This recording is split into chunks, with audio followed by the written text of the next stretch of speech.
Welcome everybody to the Vision Business Community Podcast. And today I have a dear friend of mine, Kitty Thomas. She is the debt angel. She is an angel, but she's an angel with a specialty. Kitty, welcome to our show.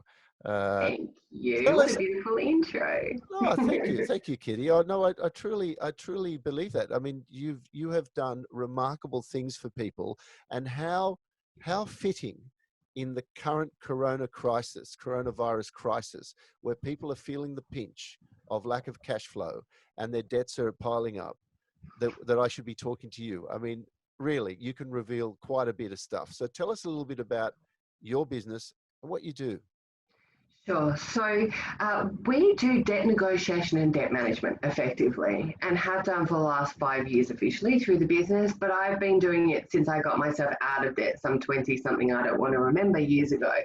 And I guess what we bring is, like, we take the pressure off people when we do it for them, and we have been doing it for them for all of this time. So, someone comes to us in debt distress, they can't work out how to get out of it. They're totally overextended, and we take it off their shoulders. Yes. We hold on to it. We get all the information we need to from them, and then we negotiate with the creditors for them, knowing how far we can go, what they're able to do, all of the information that I've actually compiled and put together in a method of process about all of the different banks, because unfortunately the banks don't tell you what they can do.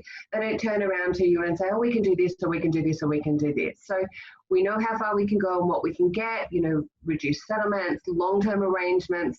We basically effectively give people breathing space to take the pressure off, and then work with them to find solutions that will enable them to take back control. So reduce the amount that they're paying, reduce the balance, reduce the interest, and increase their income as well. So we work with them on both sides of things.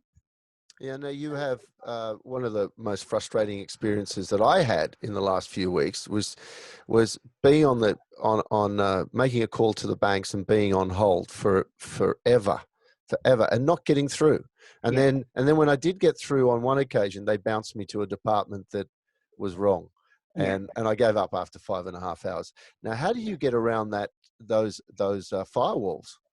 Well, we have different lines of communication to the banks because of what we do. So things are a little bit easier. And we also do a lot of preparation through email. So we know what the banks need, what information they need, and how to prepare it for them, plus what to ask for that they're going to give us. So part of that congestion that you're talking about, obviously, is because of the huge amount of people needing assistance, heartbreakingly. Yep.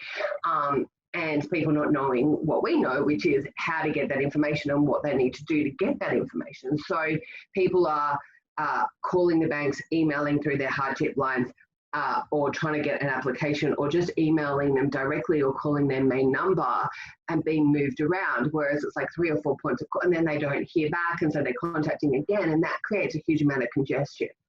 So what we do and what we teach people through what we do, because the other side of what we're doing is we're just in the process, we've got another couple of weeks, but we'll be launching a course to teach people what to put together, how to put it together, how to get through to them, and how to get everything in one place so that they can submit it and know what they need to do to wait to get that answer back and how to track it, etc. But yeah, it's frustrating because the banks don't tell you what to do. It's one of the biggest mistakes you're seeing at the moment, that people are calling up and relying on the bank to give them advice of what needs to be done. They can't. They can't. They can't. Right. They can't say to you, George, I'm so sorry you're going through this time. Let me give you option 1, 2, and 3. They can't. They wait for you to tell them what they want, and they'll either accept or they'll decline. They won't usually even counteroffer. Right. So this is why it's really important to know what it is that you're asking for, because they will listen to what you're asking for and either, as I said, accept or decline. The other thing that's happening with the phone lines and the banks is that Manila is the main point of where all of the offshore goes to with the banks. And in the Philippines, they just shut shop. So all of those call centers and all of the things that were processed offshore are now coming back into Australia, which means that there's just overflow, and people obviously aren't able to work properly here either. So it's creating mayhem. And what are you seeing at the moment what kind of distress are you seeing at the moment with just during the coronavirus period? What have you So seen? I see a lot of people, to be honest, I see a lot of people frozen, me included. Firstly, I was totally freaking out, going, what is happening? How can this be happening? When's it going to stop? Then it's frozen, kind of, well, now what? Now what are we waiting for? How's it going to change? Where's it going to change? And I feel like we're in a bit of a bubble, and I'm just waiting for the bubble to pop and the banks to go, okay, we're not able to help anymore, or we can't help like we were, or whatever, and all of these people fall. And that's what we're getting prepared for. And that sounded terrible, and I don't mean it to. I just think that people don't know where to go. They don't know what to ask for. They don't know what's happening. We all don't. And so inside of that, people are confused. They're upset. They've got depression and severe anxiety, totally understandably. They don't know if their jobs are safe, or if they have something to go to, or whether the government's going to pay them and they're going to get, like, there's just so many unknowns. And, I have this thing, my little girl, she's 11 now, but not so much recently, but she suffers from anxiety. And what I noticed when she's suffering from an anxiety attack, much like when you're in debt, and there's no oxygen that goes through to your brain. So when there's no oxygen going through to your brain, you can't think. And if you can't think, like, you can't create a solution. If you can't create a solution, it creates more anxiety. And so it's a vicious cycle with very few answers, unfortunately, at the moment. I know a lot of our listeners, they're in the business community, but that still doesn't mean they're not human. And a lot of them, they're suffering from a dual effect. Their business is not working. Their business is in debt. There are business payments, and there are also personal liabilities on the other side and the ship's sinking. They feel like they're sinking. Yeah. What kind of advice can you give those people? So the very first thing I would say is make sure you check and make sure before you go for one of the government, like the banks are offering businesses obviously 6 months on no payments if you qualify, etc. And I know myself, the cash flow, I called the other day to inquire, and it seems like a great idea on the surface, but I'm very much into working out what my debt is going to cost me. So what I worked out quite quickly is that even on 5% interest on a $50,000 loan, I'm still looking at something like $3,000 a year. And that's a lot of interest. So the very first thing I would say is make sure you need the money and that there's nowhere else you can get it. 2, maybe look at, if your business is doing okay and you're trying to hold on to staff, what other things can you do? Can you cut back on costs? Can you cut back on business costs for yourself and keep your staff happy and give them that loyalty? And if you can't, and you're in a position where you need to go on JobKeeper, you said that's another thing for us. Like, yes, we're in an industry that's going to be very needed inside of these times, but cash flow is a problem for everybody. So how are you going to maintain what you have and what you don't? Like really get down and dirty with your numbers and have a look and see, do I need this? Can I put this on hold? Can I call the insurance company about my car and ask them to put a hold on it for 3 months? Yes, you can, and you will still be covered in most cases. Like, just be in communication. Call and have the conversations with people. As I said about the banks, they're not going to tell you what you can do, but if you ask the right questions, then they can help you a lot of the times. So being in communication, taking, being very sure whether you need more credit before you apply for it, being aware of what your debt's going to cost you if you're going to go that way. I am not a fan of payday loans or any kind of payday lenders that are kind of like, oh, well, we'll give you $20,000 on very limited information, but you need to pay it back in, 3.5 seconds. There may not be interest added, but the fees and charges are ridiculous. I heard the other day of one that was charging a bounce fee of $35 and then they'd try again. And if they didn't get it, the $35 would be on top of the $35. So you're now paying $70 for a bounce fee of something that they then try again and you get that. Like, you need to know what you're getting into before you get into it. I highly recommend that. If there's people that you can go to, or if there are grants that you can apply for, like, what is it you can do? Personal liability, same thing. If you're a guarantor of something, talk to your real estate. Don't be ashamed. I mean, I've always been, George, committed to transforming the conversation of debt. It's Yes. always been a passion for me because I went through it and I know how difficult it is, and I've always been an entrepreneur. And until 2 months ago, debt was such a shame topic, people wouldn't talk about it. And now all of a sudden people are talking about it a bit more, but they're still embarrassed about how much they've got or where their liabilities are, especially when they can't make those payments. And I guess what I want to say is that it doesn't matter. It's just money. It's not the most important thing in the world. Yes, it feels like it, but you can stop payments and you can stop what you need to. And wherever you can stop the interest as well as the payments, ask the question. Sometimes they're going to be a no, an outright no, but sometimes they can. Yeah. To stop the payment, stop the interest, cut out anything, any stat that's unnecessary, anything you don't need, pull back on whatever you can. Like just before this, on the 1st of March, I got the keys to next door. So I have 6 offices in this suite, and on the 1st of March, we got the keys next door. You know, realistically, I can't put people in that space. So I've been in communication with the landlord and said, can you please help me? You know, and offer them something back. You know, for me, I know our business is going to kick up and they pick up. So I've asked for 6 months, no payments next door because we can't use it. And then I will, over the next 12 months, I will make up that 3 months of those payments, and I'm asking them to absorb a bit of a loss as well for the other 3 months, because the timing is what the timing is. So don't just ask for a stop, like offer something and negotiate. Yeah. Negotiate is probably the number one word. And that's a skill that even a lot of people in business haven't polished. Negotiation is a vital skill, but it gets back to being in communication. And a lot of people at the moment are not in communication. They're hiding in a corner. They're sitting on their hands. They're buried their head. They're frozen. They're buried their head in the sand, thinking it's all going to blow over. But there's actually quite a storm brewing, isn't there? Yeah. What's your view? Yeah, there is. There's, you know, like I said before, there's like a bubble of people who are kind of being suspended in mid-air while this is all happening. Yeah. And, you know, the bubble will pop. And people, you know, I think now is, you know, we were talking just before we started about Robert Kiyosaki saying the bigger the problem, the bigger the solution you need. And that was definitely my mentality when I went through this. Was I had a big problem. I got into $150,000 worth of debt. Yeah. I needed to find a big solution to get out of that. So, you know, when you can stop the noise, and this is a part of our program that we're creating, stop the noise, stop the watching the news, stop listening to the reports, stop looking at your bank statements coming in, just stop the noise.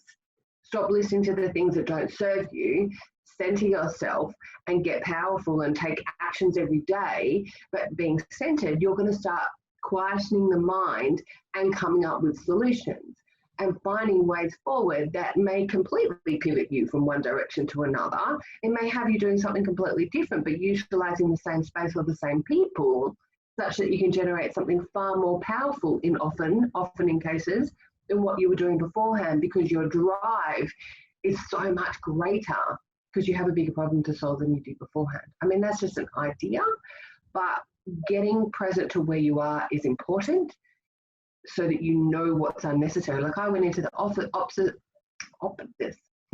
store yesterday.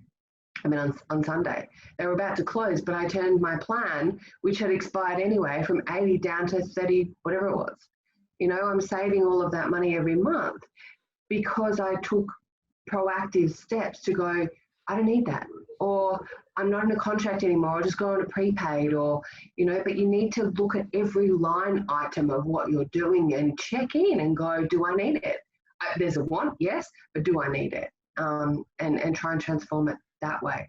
That answer your question? Yes, it does. I mean, you mentioned earlier in a previous conversation that you had a saying, or a person told you something that really stuck with you, and it was about what walks in the parents, runs in the children. and that is why people fall into cyclical patterns. You know, I'm 53, and I actually find myself, ironically, at the same point my father found himself at 53. Yeah. Same age. I mean, is that a coincidence? I don't think so. No. No, and he didn't talk to anyone about his situation. He went through the recession we had to have, and that led to depression. And then, because he lost everything, and that led to his eventual death. And these are critical times for people. So tell me how you actually, the process you undertake with people, and how they can seek you out. So we take the pressure away from people. We do it for them. So we guide them and we have conversations with them about what they can do, but we take the pressure away from them so that they can breathe. And then we work on solutions with them. As I said, part of this program that we're designing, one of them is financial problem solving. What is the problem? And put that down and then work out and brainstorm, find someone to talk to and create solutions. It doesn't matter how crazy that solution is. I come up with something crazy and wild. It may be keeping a roof over our head or keeping the occupancy of my office space, and working backwards about what you could possibly do. How am I going to do that? Well, I need to da da da da da da. And if you can brainstorm and allow yourself to be creative, you're going to come up with things that are out of the box and help you. The other one, as I've always said, and anyone who knows me or has heard me or seen anything that we do, I am 100% that communication is the key to life. So in the case of what you explained with your dad, the difference, I assert between your dad and you is that he didn't communicate. He bottled it all up inside until it exploded. Whereas you aren't that person. You are, okay, I know the power of communication. I'm going to get in communication. I'm going to find out what I need to find out. I'm going to pivot. I'm going to turn. I'm going to blah, blah, blah, blah, blah. And sometimes you'll hit brick walls. You will. Absolutely. But the resolve to get up and keep going needs to be strong enough so that you can find that solution ultimately. So, so what we do two things. One, the traditional business, like I said, I've been running for 5 years, and we take the pressure off people. We do the negotiation, we collate all the information, everything that we need, we submit, we get the answer, and the only person that the client talks to is us, not the creditor. So we speak on their behalf. And we're very good at that, and we get amazing results, like mind-blowing. We've saved our clients well over $4.5 million so far. And we've never advertised. It's all been word of mouth, which I'm incredibly humbled and proud of. But obviously in this time, what I want to do and what I'm always passionate about is educating people and showing people how to do for themselves, what their options are, how they can move forward. We talked about a couple of the modules. One of the modules in our course that releases about the 10th of May. We're still finalising the date, but very early in May is getting clear about your financial position, identifying it, stopping the noise in your head, removing the things that don't support you, going through the financial problem solving, and identifying what they are and creating solutions. So there's some of the ideas and the options. Number one are the options. And then inside of the course and the program, which we're selling for like $49 nothing, is do you remember as a kid, pick a path, like choose your own adventure? Yeah. We're creating fun around it, right? Because debt is such a heavy conversation. I want to create fun and light around it. So, okay, well, this is your your options. You're clear and present because you've done the work and stopped the noise. You know where you're at financially. You've done your problem solving. Now let's choose a path, like let's pick a path and go down it. So we give, if you want to go into a full and final settlement, what you need to do, what you need to apply for, what you need to say. We've got a template letter, etc. So the objective is to empower as many people with that program such that they can go and stand on their own 2 feet. And we have another couple of programs coming as well as the bubble pops and people need to recenter themselves and work out where they're going, how to stand up for themselves and then budgeting.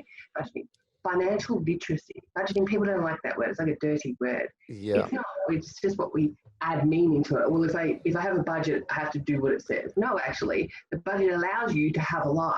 But, getting clear on your numbers, which we're not. My dad was the same. He had no clue. My dad had no clue about money. He inherited money via my grandmother and went and spent it on businesses and ideas. Great in theory, but no solid foundation. So need that foundation in order to build and grow. And that's what we're doing here. We're bringing everything back to basics, building that foundation, empowering people such that they can move forward powerfully and create whatever future they want. Yes. And in these telling times, Rob, really, there is no need to be ashamed.